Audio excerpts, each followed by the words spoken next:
Alors, bonjour à tous. On va ici passer en revue le marché du travail. Donc, jusque maintenant, on a vu les différentes rémunérations des différentes professions. On a vu le statut du travailleur. On va maintenant parler marché du travail. Donc, les salaires sont gagnés sur un marché qu'on appelle le marché du travail. Alors, vous avez visionné la vidéo sur le marché du travail et je suppose répondu aux questions ci-dessous. D'abord, la définition du marché du travail, c'est un marché où l'on achète et où l'on vend du travail, et c'est un marché qui est formé par les entreprises d'une part et la population active d'autre part. La population active, on l'a vu, c'est toute la population qui travaille ou qui recherche du travail. Ça veut dire que les chômeurs sont compris dans la population active. Donc ça, vous pouvez revoir les notions à la page 9 dans l'arbre en arborescence. Alors, sur quoi ce marché est-il basé? Deux facteurs. Il est basé sur l'offre et la demande, comme la plupart des marchés d'ailleurs.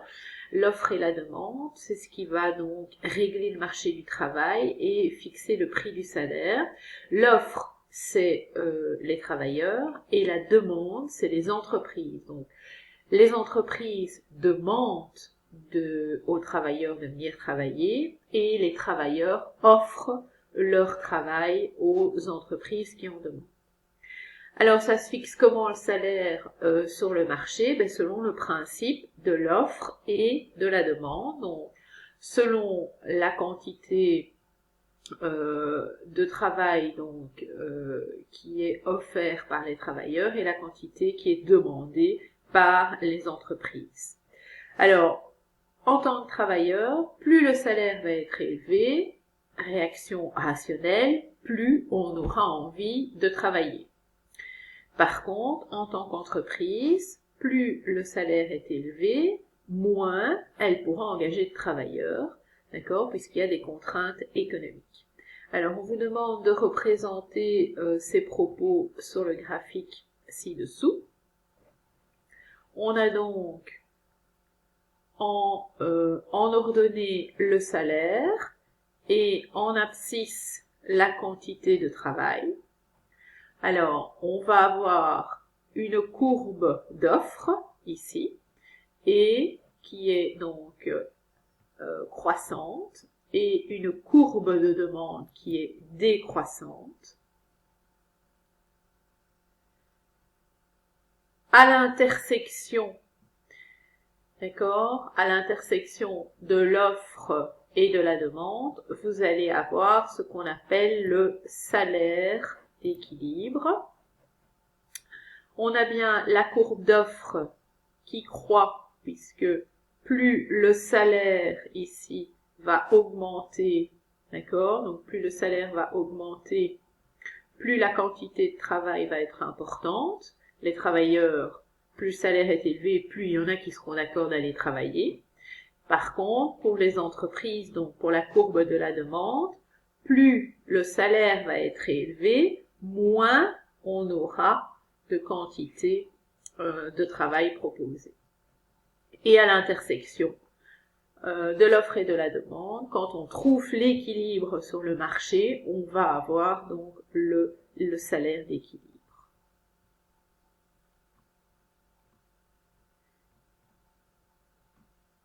Pourquoi les travailleurs les plus qualifiés sont ceux ayant les salaires les plus élevés? Tout simplement parce qu'ils sont plus productifs et plus compétents, et donc les entreprises vont accepter de les payer plus cher. Elles vont parfois même devoir les payer plus cher pour les attirer dans leur société. L'impact d'une situation de plein emploi, eh bien, quand on est en plein emploi, les travailleurs disponibles sont rares, puisque plein emploi, ça veut dire que on a un taux de chômage qui est relativement réduit, voire inexistant. Donc, tous les travailleurs qui sont disposés à travailler sont employés, sont au travail. donc les travailleurs disponibles sont rares et les salaires augmentent. La demande, alors, va être supérieure à l'offre, le prix du travail va augmenter. Donc ça, c'est le principe de l'offre et de la demande. La demande va être plus importante que l'offre, donc le prix du travail va augmenter. La demande, ce sont donc les travailleurs. Vous l'avez ici, d'accord? La demande de travail ici, l'offre de travail ici. Ok, quand la demande est plus grande que l'offre, le prix du travail, d'accord, quand la demande est plus grande que l'offre, le prix du travail va être en augmentation.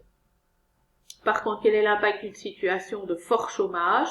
Quand on est en période de chômage, l'offre de travail devient surabondante, donc est plus importante et les salaires vont baisser. Donc, l'offre de travail ici, quand on est en période de chômage, ça veut dire qu'on va avoir beaucoup de travailleurs à la recherche d'un emploi mais qui ne sont pas employés. Donc, on va avoir une offre de travail qui est importante.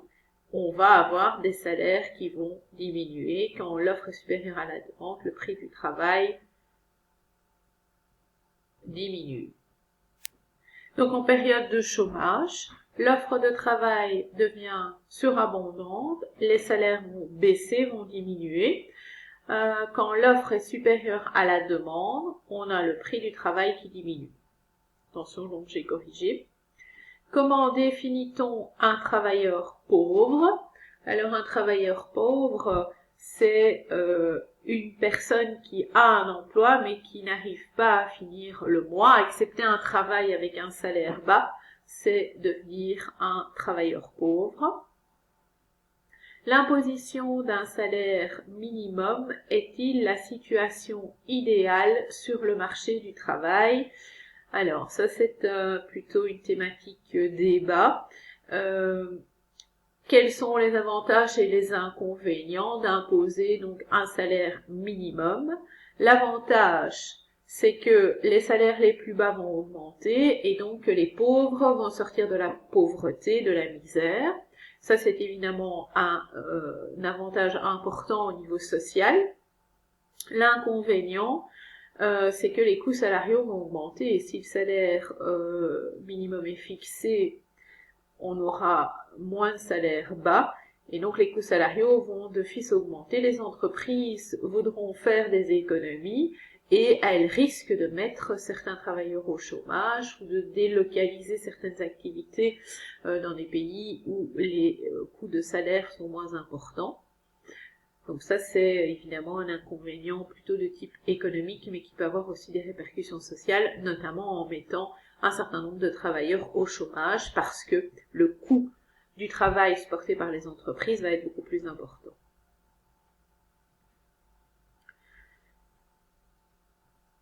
Alors, différentes politiques salariales sont possibles, et on en parle dans la vidéo.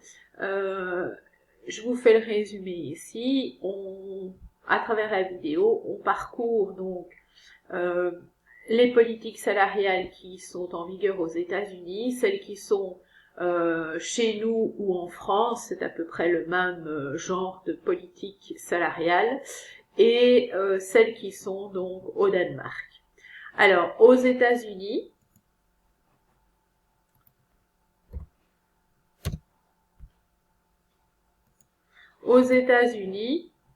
il n'y a pas de salaire minimum. Donc il y a souvent des politiques sociales et des politiques salariales qui sont relativement minimes, voire inexistantes. Et donc aux États-Unis, on n'a pas de salaire minimum.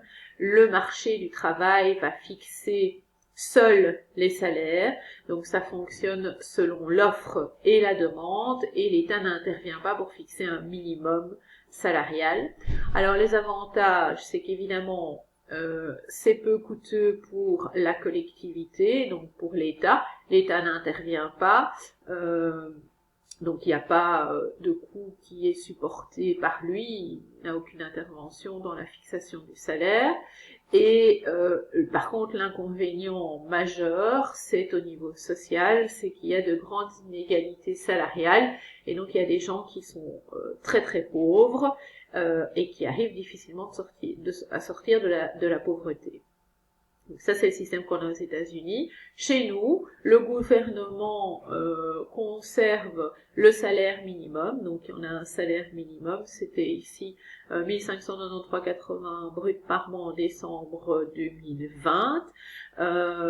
Mais il supprime les cotisations sociales sur les bas salaires. Donc, pour garder une certaine compétitivité pour les entreprises, le gouvernement va donc supporter les cotisations sociales, il ne va pas imposer donc les cotisations sociales sur les bas salaires. L'avantage, c'est que le coût du travail sur les bas salaires n'augmente pas pour les entreprises, donc le pouvoir d'achat des travailleurs à bas salaire est respecté, il est garanti quelque part.